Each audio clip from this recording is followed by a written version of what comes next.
chug, chug, chug, chug, chug, chug, chug, chug, chug, chug,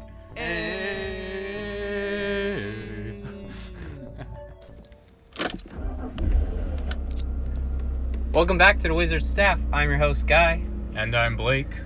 And we are two novices who like to talk about EDH.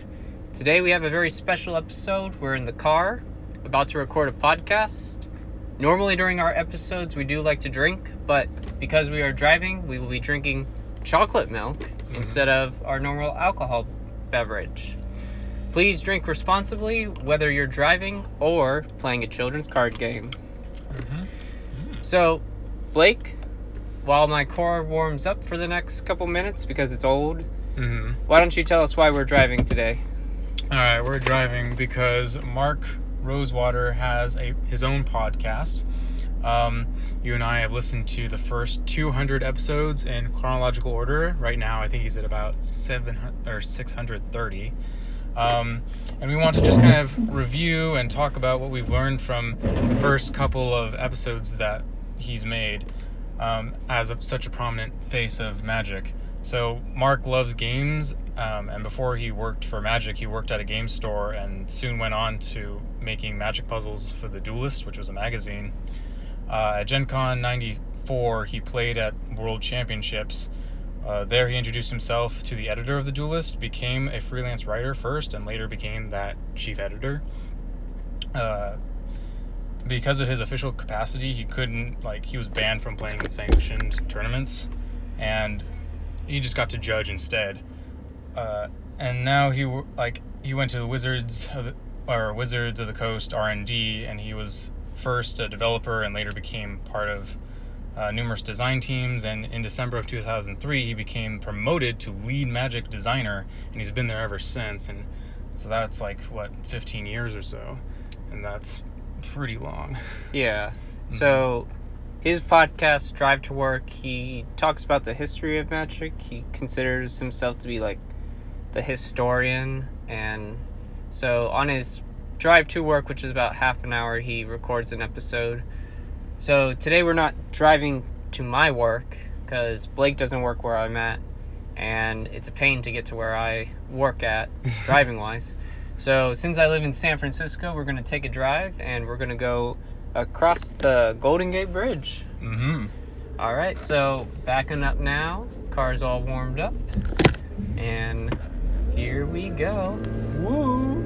It's kind of funny because a lot of people will always talk about how they think Mark's podcast is he does it in the studio. So now we're gonna actually see how easy is it to record a podcast and drive at the same time. So yeah, try not to crash or nothing. Oh yeah. Thank you. Yeah, you're welcome. I have faith in you. All right, so we'll start off with our favorite set review that he did. So Mark, on many topics that he does, will often review sets. So do you want to just talk about your favorite set that he did? Yeah, so my favorite set that Mark has talked about so far is Scars of Mirrodin, which has my favorite card of all time in it, but Mark happened to leave that card out of the set review, so I was a little upset about that. But the main thing I think about Scars of Mirrodin that I love so much is because Infect being one of my favorite mechanics, he got to talk about how he's always liked that alternate win con, and he's looked for several ways to try and bring him back, and Scars of Mirrodin ended up becoming one of the perfect ways to actually do that. So, yeah, that's actually all I have to say about why it's my favorite set. Because I wasn't playing Magic at the time when that set came out, so it's a little hard to personally relate to why I love this set. It just happens to have my one favorite card, which is Skithrix, the Blight Dragon, for anyone who doesn't know, which is so. Since Mark never talked about that, let me talk about that real quick. Talk about it now. All right, so it's a 3 black. legendary creature, dragon skeleton. It has infect. You can give it haste for 1 black mana, and you can regenerate it for 2 black mana. Mm-hmm. So regeneration is, if it were to be destroyed, you can pay the 2 black mana, and then it would come back from the graveyard at the end of your turn. And it has a power toughness 4. Oh, and, you know, because it's a dragon, it has flying. Mm-hmm. But, yeah, so, personally, I love the art. I love that, you know, it's one of the bigger infect creatures. I know a 4/4 isn't necessarily anything that's, like, too special to talk about, but because it's a dragon, it's a legendary creature, and we're an EDH-centric podcast, I was able to build a deck around it. And it was in my first deck ever, too, when I built the Ur Dragon. Mm-hmm. Yeah. Yeah, I remember that. And didn't you get it in, like, regular and then you wanted a foiled one? Yeah, because, you know, if you're going to foil out 1 card in your commander deck, it should be your commander. Be the commander? Alright. Yeah. Alright. So I remember paying, because it's only been printed once, and it's been in the set, and yeah, the foil now is worth like $60, but I think I bought it for like 35. Mm-hmm. So definitely got it when it was a little cheaper. Oh, we're already hitting some traffic. So you extended podcast. Extended podcast already, which is how Mark would, you know, talk about it. Mm-hmm. Alright. So, what's your favorite set, Blake? Yeah, so my favorite set, in the first 200 episodes that he talked about was Zendikar. Mark talks about this set and how he really was the spearhead on it, where, you know, like, he pitched the idea that, oh, let's make a land-centric set, and everyone he kind of talked to was like, I don't know, Mark, that seems like a stretch, like lands. And I don't know, it kind of seemed like a bit of an underdog story, in the sense that no one else was like, yeah, let's really do this. And it was like a nice story, and I don't know, it ended up being, I think, arguably one of their best sets they've ever done. And then in it, there were just like a few like stories, like they did 3 episodes for Zendikar, and like during those 3 episodes, Mark had like some side stories that I found interesting, like shuffling, like you know, you talk to EDH players and like they're constantly talking about how often they have to shuffle, and like Mark's aware of it, and so they're like trying to print cards that aren't having you shuffle all the time, or like when they do, it's only a certain number of times. So I was just like, oh, Mark knows, my man. And then kind of like what you mentioned, like alternate win cons with Infect. Mark was like, I think they try to print like 1 alternate win con card in each set, like with that set. I think it was like Felidar Guardian, the white creature that's Felidar Sovereign. Felidar Sovereign, thank you, yes. Where it's like the cat thing where if you have a certain amount of life, you would just win the game. And then I think it's 30 or more life. Yeah, I believe so. And like each set tries to have one. Like I think almost one of the latest ones that a lot of EDH players use is like Revel in Riches, or if you have a certain amount of treasure, you just win the game. And so I found that interesting, just because, you know, some EDH players don't really like that. Don't really like. Well, I don't know. Some people, they like some alternate win cons and some don't. Like almost nobody plays Felidar Sovereign in EDH. Or if someone does, then, you know, they become hard targeted real quick. Yeah, well, just that card. Yeah. And then the little story of, I believe it was called the Battle Royale box set, which was the first like product that Wizards of the Coast made that was for multiple players and multiple decks, and it was kind of like a precursor to EDH Commander before it really got created and picked up by Sheldon Menery and his people. And so it was just kind of like, oh, the writing's on the wall, it's gonna happen. But that was pretty interesting. I don't know. Yeah, so Mark will often talk about some of like the design challenges that go with each set, and he'll tell stories, and then he'll do like the card by card review, or like what cards were, you know, standouts in that set. And he'll just kind of talk about each one in specific. So he does that quite often. I don't know if I have to stop right here. I think you do. All right. Well, green light. Yeah. Here we go. Very city. Yeah. So we're driving through the city right now, getting to the Golden Gate Bridge, and then we'll drive over the bridge, and then we'll turn around and go home. I had to move my car anyway tonight, so it worked out perfectly. Yeah. So should we move on to like the favorite episodes that we had within the first 200 episodes? Yeah. So Blake, why don't you talk about your favorite episode first? Because I'm genuinely really curious to what it is. Okay. So yeah, I can do that. So my favorite episode was 96, titled "New World Order." And so the brief synopsis of this episode is WotC realized around Time Spiral Block that the game was becoming more and more complex.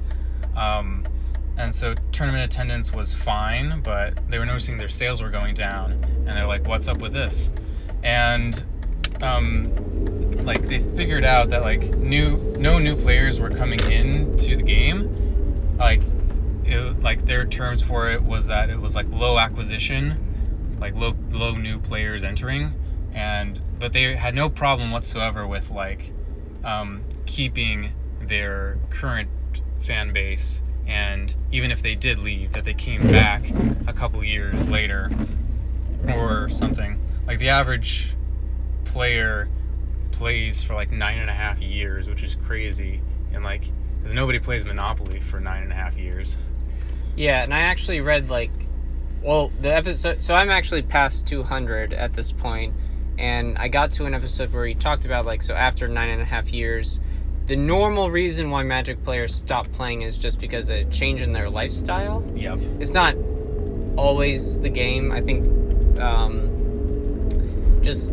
there have been, I think, some cases that he's talked about where like the game breaks because like too powerful of cards. Like I think what is it, the first Mirrodin? I think that had like when it had affinity for artifacts, like people just became really annoyed with that. Yeah. But and so yeah, 9.5 years is pretty good, and then you know they'll come back most of the time. Yes. Actually. Yeah. Yeah, that's what he said, and he said like the issue with like these new players was that it was such a high barrier to entry. Like it's such a complex game, it's like such a high learning curve that a lot of players were just like overwhelmed, and so they kind of like then began talking about like complexity, and that's what really got me for this episode was like just, you know, all players like to talk about complexity, but it was really interesting hearing from like a design standpoint or people who actually make the game talk about complexity, because it's like they use different terms like there's three different types of complexity, like strategic, comprehensive, and board, and he explained like all those different types of complexities and how like they tinkered with one in order to make it more friendly for newer players to understand without tinkering with the other things, to still kind of appease the more advanced players that are still in the game. And I just found that really interesting because, you know, it's one of those concepts, complexity, that everyone likes to talk about, and here he is talking about it. Like he talked about how like they completely reworked how commons worked, because new players really love commons because they don't buy many cards and they have tons of commons and they make the most of it. And that totally makes sense, because it's like I didn't really start buying tons of cards until, okay, I've been playing this for 2 years, maybe I should get nice cards.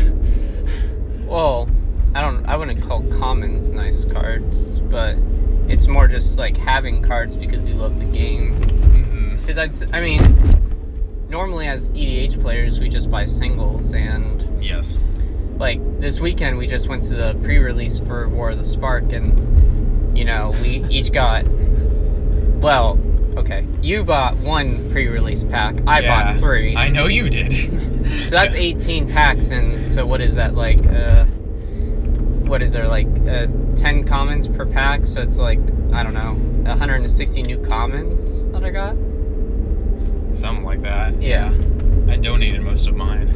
I meant to, but I don't know. I like to keep some of my commons in case if I want to build like starter decks for people, so I can teach them how to play. Yeah, that's true. Yeah.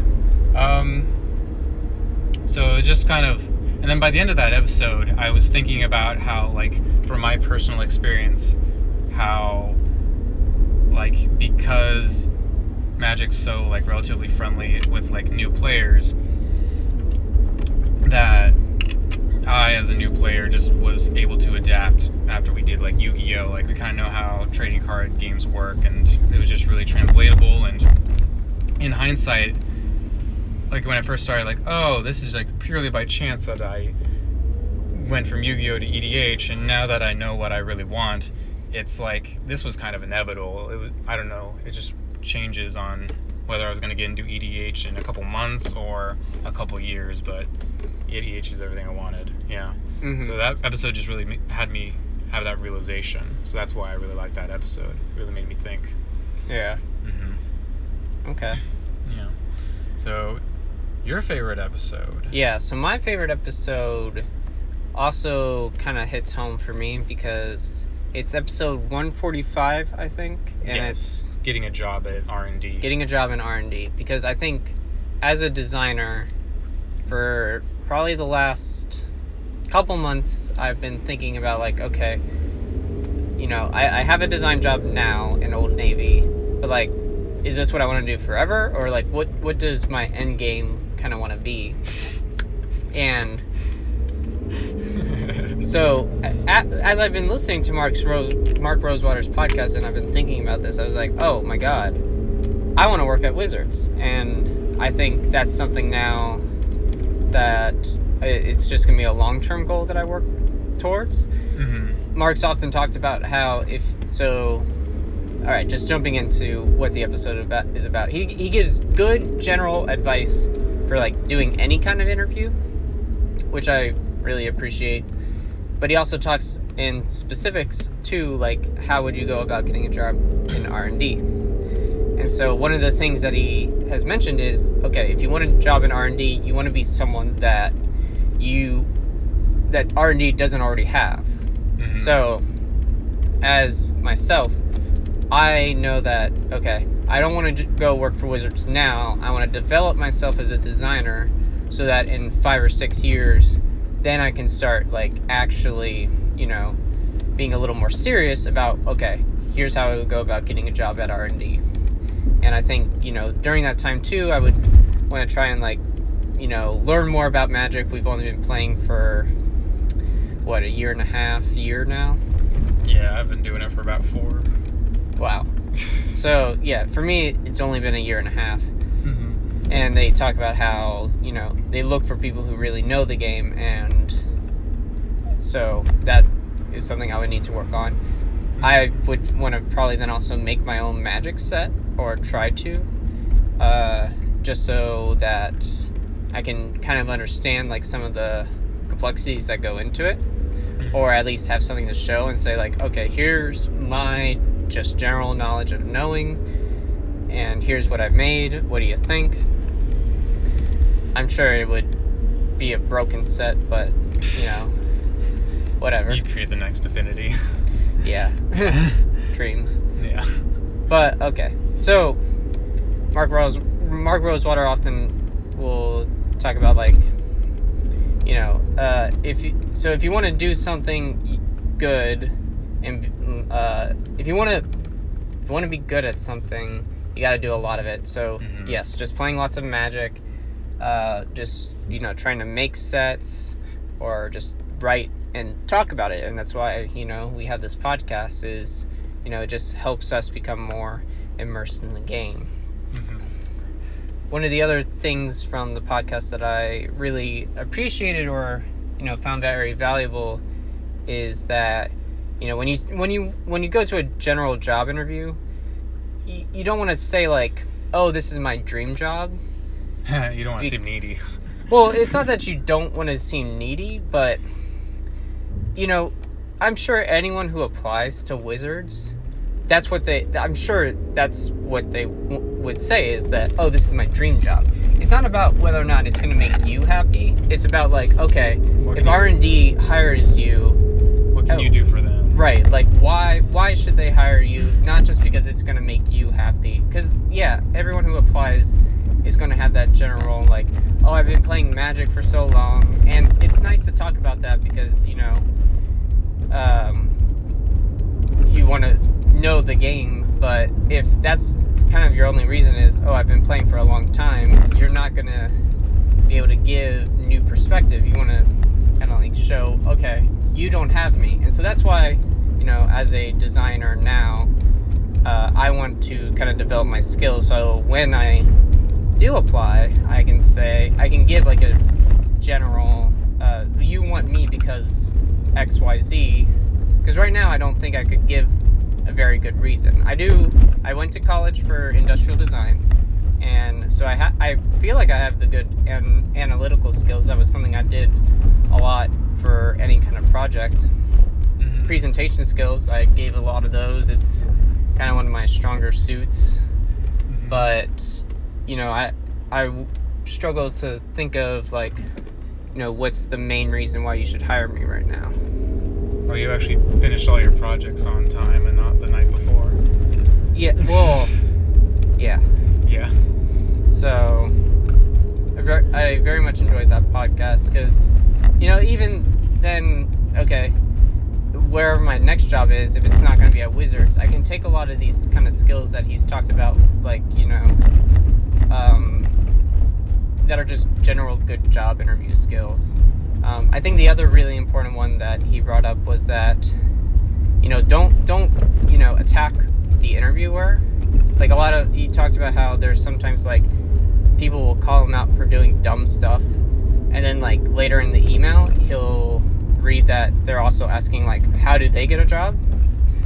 And the first thing he says is, well, you don't want to like criticize, but in a constructive way. You want to give constructive feedback when you're talking. And so being able to have like a conversation rather than just kind of a tangent is how I would think of it. Yeah, like you need to actually be like productive in like your conversations with people, and that's just life in general.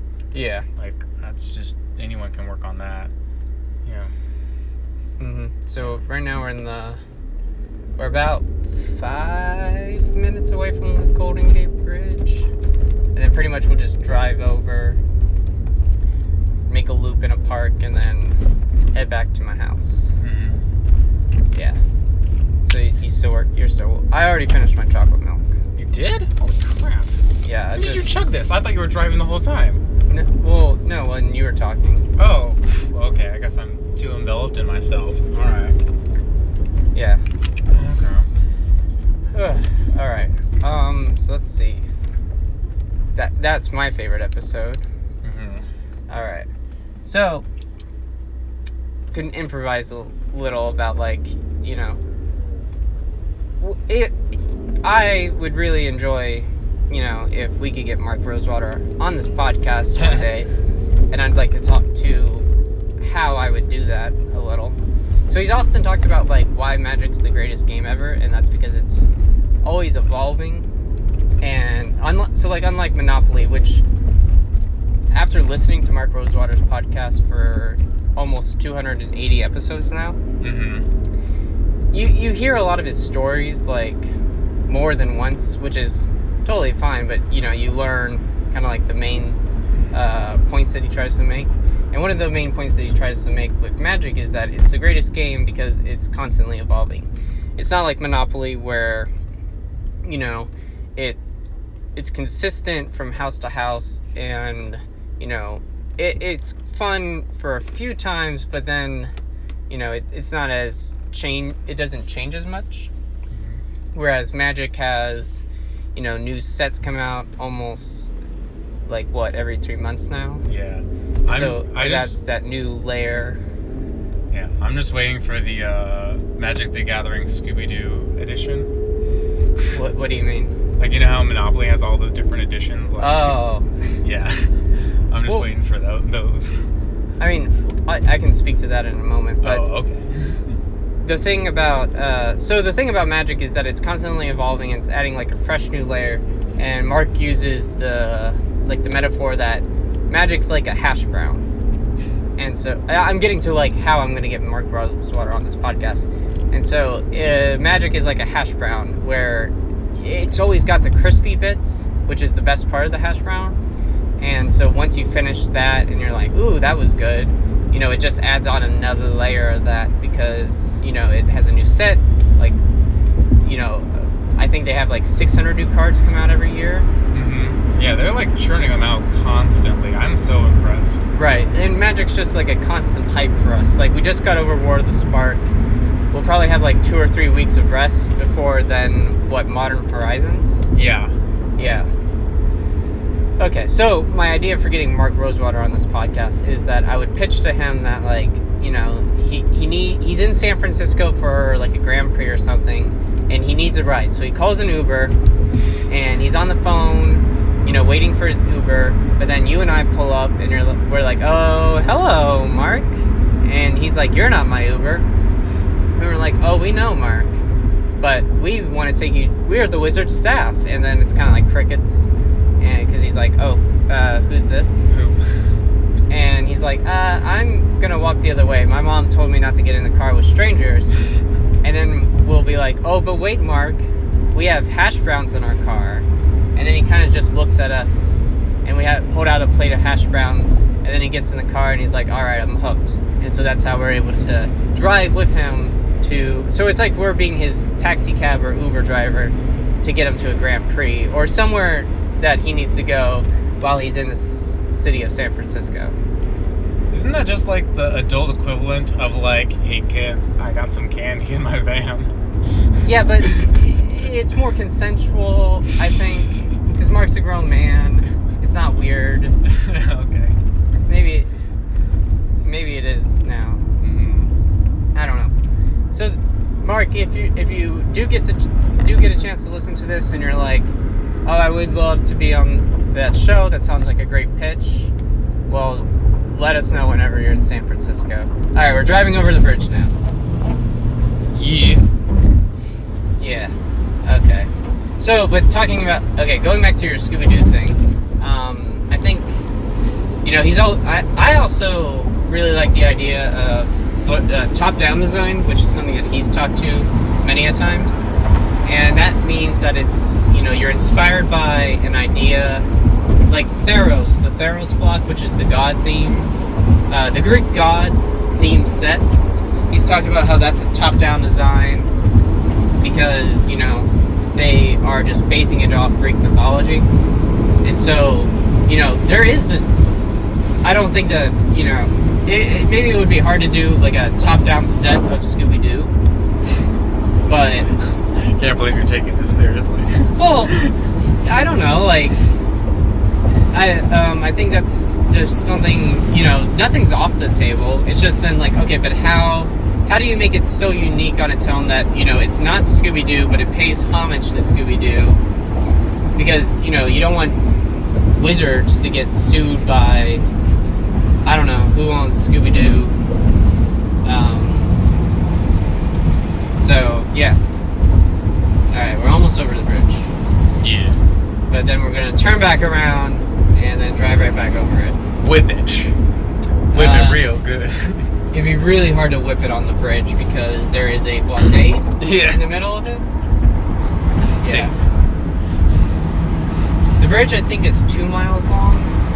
I've run across it several times, and it's got like a slight uphill in the middle, but yeah. So,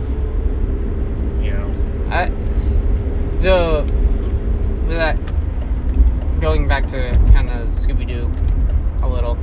But, so I definitely think it's possible to do stuff like that. I mean, I did buy the,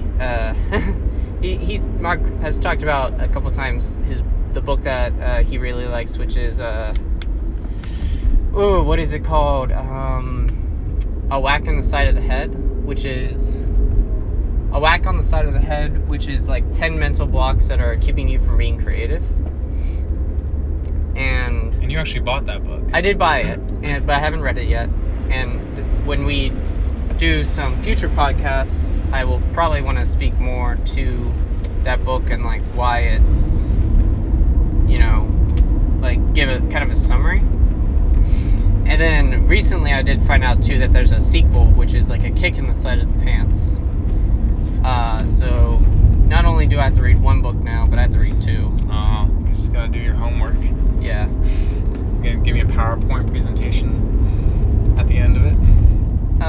Well, that's what I'm saying is I want to do a future podcast about that book and, or maybe talk about it and once we've done 400 episodes of Drive to Work, talk about like, so we have now learned more and, maybe we have a new perspective on Drive to Work. Yeah. Like, we definitely need to watch, like, all of them up to the current date. Like, I need to catch up to you, because you're farther ahead than I am. Yeah, you were blazing through, and it took me forever to catch up to you, and then... You just shot ahead of me. Yeah, so now I listen to the podcast while I'm at work, and now I'm able to get through like 5 or 6 a day, whereas I was only listening to them kind of like just sporadically. But I realized that while I'm at work, I can do that, which is great. All right, making the U-turn. Here we go. Ugh. Yeah. Honestly, I don't feel like it's been that hard to do. I don't feel like it's been hard to do the podcast bit of this, where we are driving at the same. Well, you're not even driving. Yeah, you don't even have the hard part, Blake. Yep. But it's definitely because I think. Well, probably for Mark, it's a lot harder because he's by himself and he has to talk to himself. But since it's just you and me, it's like we're having a conversation right now. It's not even that,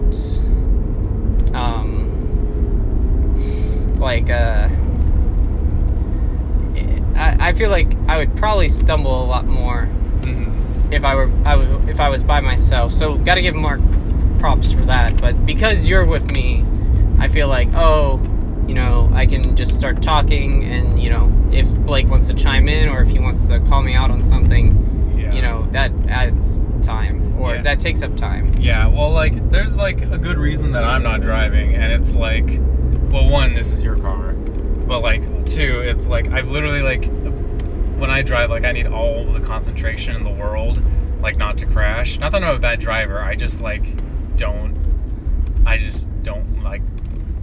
It just takes a lot of mental processes for me. So like I've literally been to like my friends, it's like, hey, I don't hate you, but I need you to like shut up for like 2 minutes as I'm driving through like the city. and then they're like, oh, okay.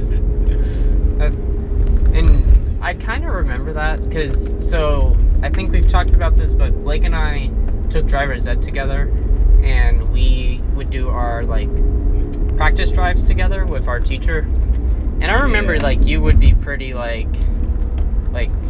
you looked like, stone cold, like that's... Oh, I'm so stone cold when I drive. Yeah. Whereas I feel like, I can be pretty social. The only time I get stressed when I'm driving is like when it's snowy. Yeah. So, I'm kind of curious because, we had our War of the Spark review last week, and we just went to the pre-release. What are your thoughts, Blake? We're kind of getting off the topic of Drive to Work now because, but it kind of War of the Spark being the most recent set that's come out. Mark Rosewater played a huge part in that as the head designer. It's definitely the Planeswalker themed set. Yes. And in his podcast, he's always talks about like, oh, it's the theme of your set, unless if you can open up a pack, or unless if you can open up several packs and be able to clearly identify what your theme is, then it's not your theme. Mm-hmm. So, they've included a Planeswalker in every set, in every pack of War of the Spark, which just kind of speaks to, okay, it's the Planeswalker themed set. Yeah, it was very obvious. But we can speak to our pre-release experiences. I feel like we can talk about that for a couple minutes. Yeah. But, so I'd only ever been to one pre-release before. That was Amonkhet, and I won the very first game, like because the person they made one land drop and then didn't make another land drop for the next 5 turns, and then so I just like kept attacking them, and I had no idea what I was doing, but I just beat them down, and then I lost the next, like, all the rest of my games. Like, I went out so confident, and I just got stomped, and I'm like, life total, like lifelink, and attacking and blocking is way more important in pre-releases. I'm not used to this. Right. And so I think I definitely learned that lesson going to this second one, where I'm like, oh my god, this is like a 1/1.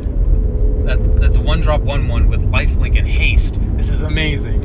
And sure enough, I did like a lot better. Like, instead of winning only like 1 out of 9 like games, I think I won like 3 out of 9, which is like a significant improvement. Like, of course it happened where it's like, guy, what if we play up against each other?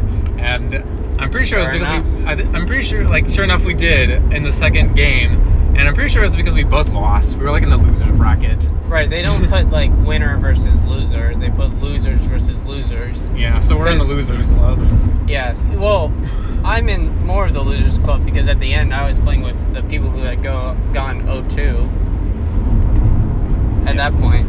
Yeah. And so I won, by the way. Yeah, Blake did beat me. Yeah, but like, I won a game, then you won a game, and then that was like a really suspenseful moment. Yeah. Yeah, because we're like, yeah.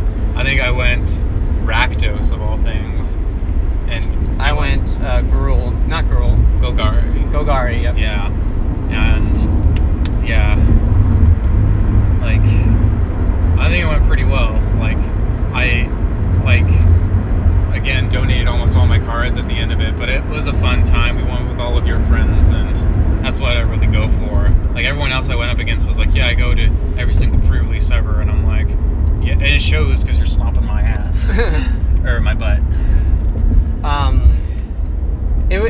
To me too, it was like interesting to talk about, like, so we did our War of the Spark review, and then when we were playing, we got to see these cards in a totally different environment that we had talked to, because we were talking to, like, okay, EDH, is this like EDH relevant? And we're like, meh, not so much.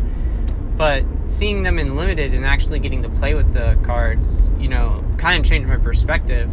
Like Angraf, the red-black Planeswalker that gave menace to creatures. Yeah, I actually would change my opinion about that now, because giving creatures menace, whether or not it's like just in EDH or the limited environment, that's actually kind of powerful if you're not playing with a lot of creatures on the field. If you can keep them at 1 creature, yeah. Right. Yeah. So. Yeah, I just found it funny, like, when we were done, guys like, let me buy 1 more, and then like open it up and see all the cards. All right, let me buy 1 more. Yeah, I was trying to pull. I don't know what I was like really. Oh, well, I was trying to pull the foil Tulsimer because nobody else in the pre-release had opened it, and I was ready to like just pay up front for it. But yeah, I ended up buying 3 boxes. Though I did get a foil Ugin, and I did get a Liliana. So those cards are pretty expensive. So, it kind of paid for itself. It's funny though that the foil Tolstomer is only like what, $4 right now. Yeah. So, definitely will just not give in to, because it's such a gamble. Yeah, that's like why EDH players don't buy packs. It's like we want to Just buy singles. Just buy singles. But now I have all these commons that I can just build decks for. Yeah. Amass, I still think so. This is one of those points where I'll kind of like circle back to how, give constructive criticism.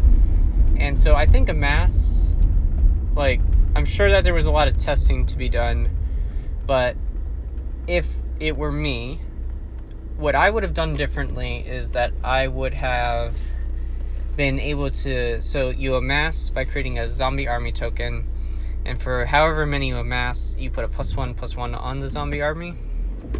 So my idea was that this army, either it could be one big creature, or let's say I have a 9/9 zombie army token, and Blake has 3 1/1s or 3 3/3s. Either way, he has 3 creatures and they're all going into attack. That my zombie army would either A, be able to block multiple creatures, or it could split into multiple creatures. Though I guess if it's a zombie army, it should just be able to block as many creatures as it can. Because the idea was that since it's a zombie army, it's not just one creature, it's many, and it's able to divide, itself and kind of like put its strength where it's supposed to go, instead of just, always just being one big creature on the board. Yeah, I definitely died to a 9/9. Yeah. Token. Yeah. Well, not so much the 9/9, but it's just, it's able to block. Mm-hmm. Though I did notice that the games felt like they went on for a very long time. Like, I think that's just because, Planeswalker heavy.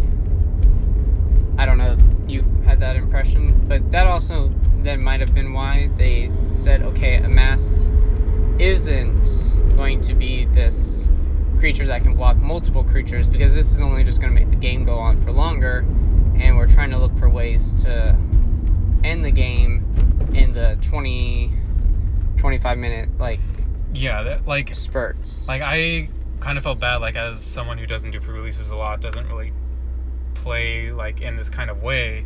I definitely like felt like I constantly had to like be doing things as fast as possible. Like, I know, and like people will call time on you or whatnot at like tournaments at least, but like I felt like I was going fast the whole time, and so did my like opponent, and like the person would constantly walk in and be like, you have 2 minutes left, and I'd be like, dang, like it makes sense because like doing an event you like need things to be timely, and but it still felt like, man, like it felt very fast. Yeah. So I guess it makes sense because like it's kind of like the arguments a lot of people are making right now, where it's like planeswalkers like make things slow because you're attacking them instead of life totals. Mm-hmm. Yeah. So I almost suspect that might be why they made Amass that way. Right. And so, I'm talking to this in a flavor standpoint and how I would have done it differently, but I'm not the one who spent days and months, like working on this new mechanic, playing in the limited environment time and time again, because Mark's talked about, like, he plays a lot of bad games of Magic, so we don't have to. Mm-hmm. Like, he works on it so much that, they make the perfect, they try to make the best mechanics and just best play environment in the limited, so that they're able to, give us the best content that they can. Mm-hmm. He is MTG Jesus. He sacrifices himself. I would actually like to think of Mark as the Alexander Hamilton of magic, because the man's just non-stop, like, you know, from the song. Have you listened to Hamilton? I actually have not. Oh my God, Blake. Well, you want to take me to it? No, I don't. Come on, It's it'll like be cute. $500 a ticket. It'll be cute. No, You it can won't go. be. But, so there's a song where they talk about how Alexander Hamilton is just like non-stop with music. Not with the music. There is a musical number where they're just like, the man's non-stop because Alexander Hamilton just wrote and wrote and wrote all of his life. And he did so much for the U.S. government in its beginning phases. And I feel like that's Mark Rosewater, because he has the Drive to Work podcast. He has Blogatog, which is his blog. He has his weekly article column. He has his Tumblr page. And then he also has Tales from the Pit, which is his comic that he will take, like, art from magic, and, you know, because he's talked about how, you know, he's not an artist, but he'll take some art and then he will put a joke on top of it. So I think that was a creative way of, like, being able to create content very quickly. So yeah, and he makes it really fast. I think he was like saying like, oh, I ate my cereal, and then he has like 5 minutes to make it before he like hops in the car to do the podcast or something. yeah, so the man's just non-stop, Yeah. as I just said. Yeah, it's kind of hard not to admire him, like, and all that he does. Yeah. I mean, he's constantly looking for ways to, you know, make magic the best that it can be. Yeah.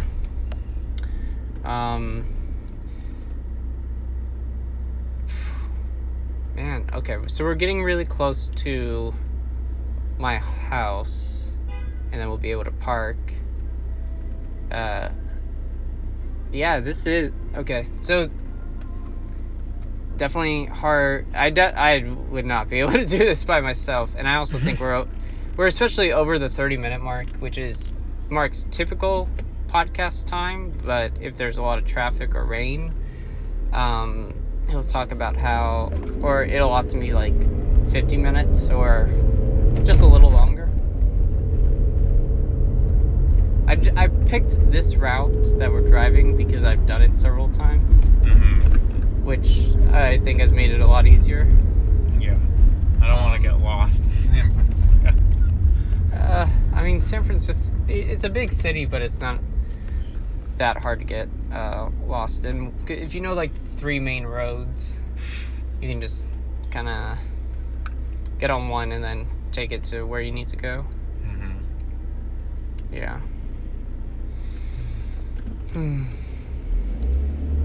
Anything else that you... So, I guess my question to you, Blake, is like, why did you... Because you're the one who was like, oh, I'm going to start listening to Mark Rosewater's podcast. And that's when I started too. Because I was like, oh, okay, well, Blake's doing this. I can't let him have a one-up on me. I can't show you up? Oh, all right. Yeah, well, it was just like, I already listened to so many podcasts already. It's like, this is probably one that's well worth my time. Like one of the key creators of the game. Like, definitely is a perspective you like never hear. Oh yeah, I guess that kind of leads into like an idea I have, which is one thing I really appreciate about Wizards of the Coast as a card game company is that they are relatively transparent and are willing to communicate with their fan base. Like, you know the names of various staff members like Mark Rosewater and Aaron Forsyth and many others. Voorhee? Yeah, Gavin Voorhee. And they go Gavin Voorhee. Yeah. Yep. And they go like on interviews and they do sketches with people and they like do videos with people, and they're just willing to like actually engage with their audience in like you know, there's like inherent limitations like as like a corporation and their consumers. There's always inherent limitations, but like in terms of like trying to like stretch to those limits and be as transparent as possible without like giving away spoilers and like having to, like Mark talks about, like the hardest part of his job is like not telling spoilers to stuff. Like they do a great job, like in contrast with like say the company Konami that is in charge of the Yu-Gi-Oh, which is also a pretty big card game. It's like the entire fan base is like really bitter about the fact that like they have no idea what Konami is thinking or gonna do next, and everyone's always just like in a panic when the new ban list comes out, and like once in a blue moon they will like send out a update saying like actual like paragraphs or like a one paragraph of explaining something, and that's very rare. So it's refreshing to have a company that actually like seems like willing to engage with its audience. And Mark said that like that's part of the reason he thinks Magic is so successful, and I tend to agree with him based on that. Do you think that's fair assessment? No, I definitely agree, because I didn't even think about like I can't name like a staff member at Konami. I would not be able to do that. But you know, Matt Cavada is another person from Wizards of the Coast that Mark's had on multiple times, and you know, they're just so willing to do things that just make it, you know, they definitely for the people who put their time into the game, Wizards of the Coast is, you know, putting their time back, and they're really just appreciative of everyone who plays. Also, it's very, I guess one final note I have is that... Oh, you can't say a final note. We got probably a 15 more minute drive, Blake. Yeah, don't bail on me now. Well, I will say that Mark has some of like the best phrases like I've ever like heard. Like he just has like a phrase for every little idea that he has. Like, oh, I'm just going through this. Yeah. Guy just ran a red light. It was yellow. Trying to make the cycle. Oh, do it. Yes. I love it. Alright, so Blake's the one encouraging me. So, officer, like, it was all his fault. He told me to do it. Alright. But Mark Rosewater's phrases. Yeah, well, I can't remember any of them off the top of my head, but Oh my God. Good. But he just, I'll be listening and I'll be like, damn, those are some wise words from a wise man. Mark Rosewater has the best phrases. What are some? I don't know. Well, I can't think right now. Well, I mean, I don't know if there's like specific phrases, but you know, just like the things that he's talked about, like, you know, if it's not in every pack, then it's not your theme. Like, I think that's just a really good design tip that, you know,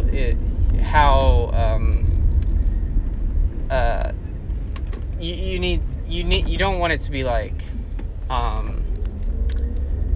you don't want it to be like a mystery to your audience. You want to be pretty transparent with them about like what you're trying to do. What is the other thing I was about to say about that? Yeah. So I guess I know what you're saying. I feel like, you know, just after listening to him for like hours every day, I feel like, you know, I know him so well, but in retrospect, he's never heard of me before. Oh, okay, so we're about 5 minutes away now.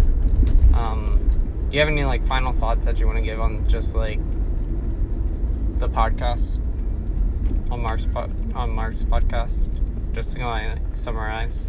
Yeah, to summarize, like, he's pretty great at driving and talking. I'm just like, man. It's a skill that definitely did not think was going to be as hard, but like he did improv. Props to you. Yeah, he did improvisation. Yeah, like, that's right. He did do improv, and he does like general just speaking. Like, I think that's part of what he studied while he was at school. So the man definitely knows his stuff, whether it's about speaking or just magic in general. I would really want to see him like in an improv group. I feel like he would do great. Oh yeah.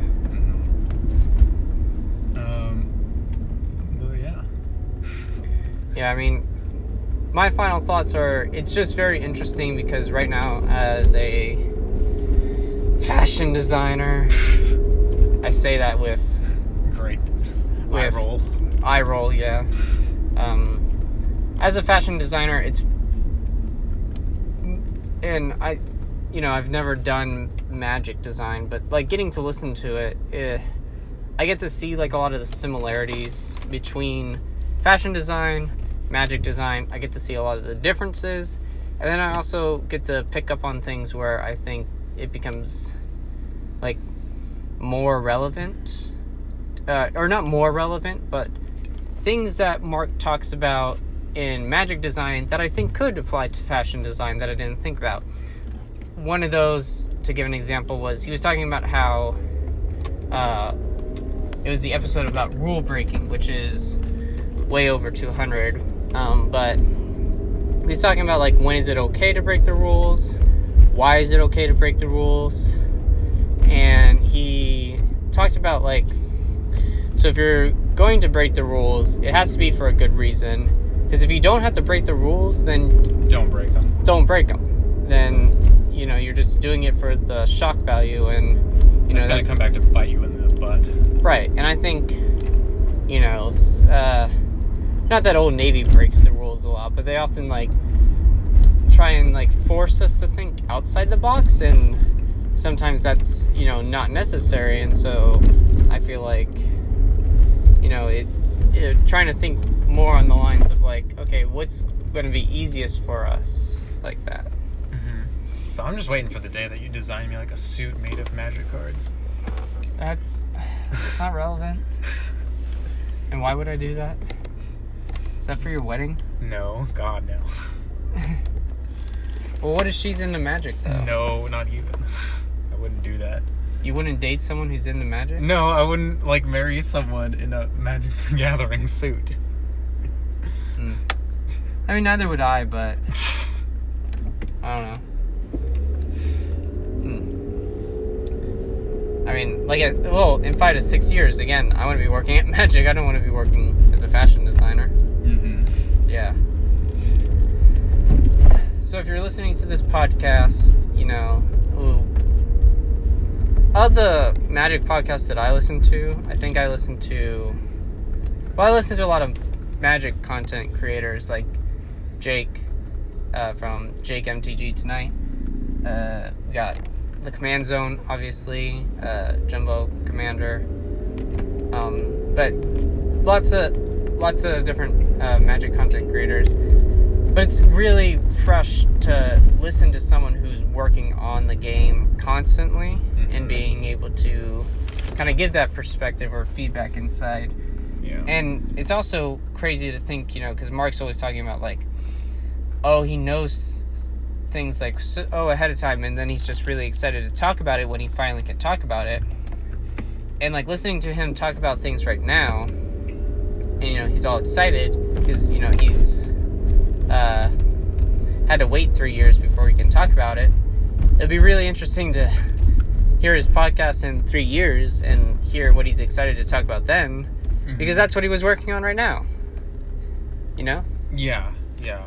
And I think like another point that I really admire about like Mark and a lot of people that he works with is that they're very conscientious of all the different types of players, like not only like in like the psychographic profiles, but like also just all the different formats.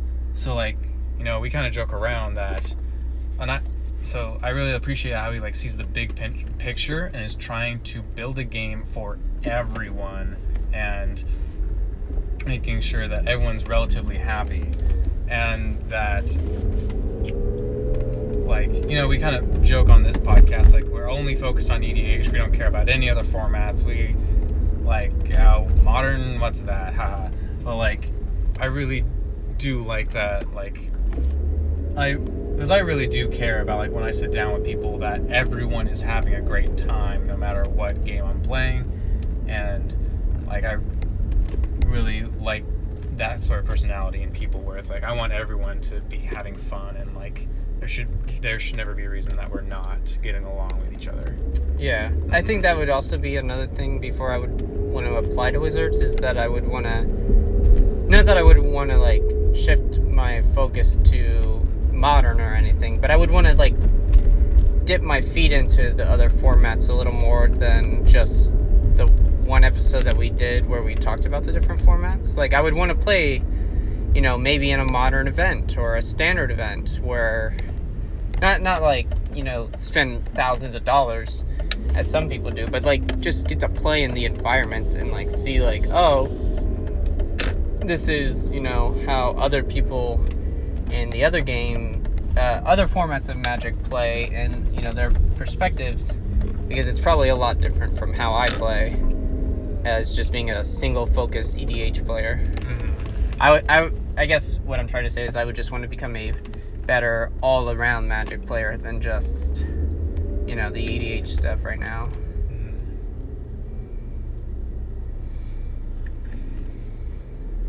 Yeah. And then, so you were just talking about, yeah, and so creating a product for everyone, because, so, you know, a lot of people I've seen, they talk about, like, because Wizards has often made the statement, like, you know, well, this product isn't for you, and I've always, like, had to tiptoe back and forth with whether or not I think that's an appropriate statement. It is. It's like you can't please everyone, but also it's not like everyone has different needs. So yeah, Mark's, or just Wizards of the Coast in general, is always having to design things with so many different like perspectives in mind that it's you can't. There's no way that you could always please every single person with every single format, every single set, every single card that you print, because every card, you know, it belongs. It could.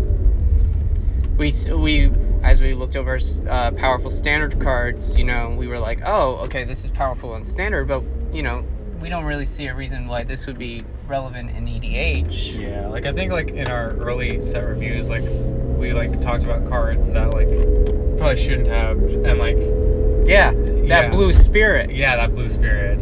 I don't know, it could still be used in Okugachi Spirit Tribal, I'm just saying. It's a weak card. You know, flavor, man. Whatever. But yeah, we don't do that anymore. I'm glad that we don't do that anymore, because we've kind of realized that there's like, it's kind of like, this is terrible in EDH. It's like, yeah, it wasn't made for you. Yeah, kids. Right. Yeah. Can't wait to do Core Set 2020. Psych. Though, and also, like, yeah, I think it just now gives me more appreciation for, like, the thought that goes behind that, and, you know, took years and years. Alright, so we're about a couple blocks away from my house now. Final stretch. I feel like you're gonna say that for like another 30 minutes. Like, it's just another block. No, it really is, Blake. It's just, there's so many red lights. I really hope this audio is usable. I'll be really pissed if it's not. If it's just like all rumbly. Yeah. Yeah, we didn't even test it out. We didn't test it out as I was driving. Yeah, no. Yeah. And that's kind of, I don't know. Do you think Mark Rosewater did that at the very first time? Like, I know that he's talked about how the ambulance coming. Yep, there's an ambulance behind you. It's coming this way. It's coming this way. Yeah, just let it pass.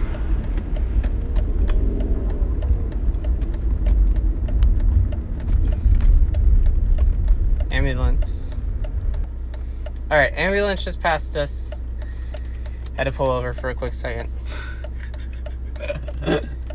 Really close to where I live. But yeah, so what I was saying was, I wonder if Mark Rosewater had to record his podcast. I wonder how many times it took him to set up the right, like, get the right setup for his podcast in the car, because I bet maybe the first time he recorded it, maybe it was just like jumbly audio, and he was like, okay, well, here's how I'll do it now. But yeah, this is our first time. Probably won't be our last. The only time, I mean, we're doing this because we're here together. Yeah. Oh, that's the other thing. Oh yeah, we're here in person. So we're in person, and it would have been really hard to do like a video chat in a car. Yeah, together. And people would have seen us struggle. Yeah. But so normally we end the episodes with a meme, a magic meme. But now that Blake and I are together in person, we are trying to tell like a short story or two about ourselves. Yeah. So Blake, why don't you go first with the story you want to tell? Oh, sure. So I just think a good one would be like growing up, my like family doesn't like listen to music in the car, and it's always just like silence, and it's always been awkward. But when I visited Guy for the first time, like when we were a few states away, I visited you in Ohio and like Maryland, yes, and yeah, because I've never been to Ohio, and we just like rocked out to the entire album of MCR's like Black Parade, and it was like one of the single greatest like car rides I've ever had in my life. I don't know. That's just kind of a sappy one. Oh, I remember that. Yeah. I didn't know that your family didn't listen to music though when they. We have like 2 CDs, and it's like the Eagles and one other one I can't think of, and then like recently we like added Adele, and so those are the 3 in the car that we have for road trips. Yeah. All right. So my story. This is one that we haven't talked about yet. But so we talked about Mr. Nickerson's class. We were in there for English. English together, yes. And it was around the time that we were doing the Great Gatsby. We read the Great Gatsby. Oh, this. And we had to do a project on like gangsters. Yep. Or something to that effect. Yeah, like 1920s big popular. Yeah, and so there was a huge list of gangsters that we could choose from. And as Blake and I were each looking for one, we saw that there was a duo. And so we asked Mr. Nickerson, like, hey, you know, these 2 were together. Can Blake and I do our project together? And he was like, why not? Go for it. And so Blake and I get really invested. And Leopold and Loeb, I think that's what their names were? Yep, Leopold and Loeb. Leopold, like Leopold Emissary of Trust? I think so. Yeah. So anyway, Blake and I are doing this project, and we learn about like what their like master plan was for like a heist that they wanted to do. And probably like towards the end of the project, right before we're about to present, we're reading through like this article that we found about them, and you know, we're skimming through it, seeing if there's anything else really important that needs to come up, and the words gay lovers just pops out at us, and we kind of just look at each other like, oh, I am definitely not hard correctly here. Alright, so we gotta back up just a little. I hate this so much. But yeah, so Leopold and Loeb were gay lovers, and Blake and I just kind of read that statement like, huh, that's news to us. Yeah, it was just like, wait, what? And so then we're just like, I guess we're gay now. Well, not so much that we're gay now, but because, you know, but it was not something that we had prepared for. No, it was a grand old time. Yeah. All right. So I'm going to end the podcast now because it looks like my spot that I wanted is taken, and I'm not going to let you guys just listen for the next 15 to 20 minutes while I scream and curse into the microphone about how I can't find a decent spot in this city. So thank you very much for listening, you guys, and we'll talk to you later. All right. Peace. Peace.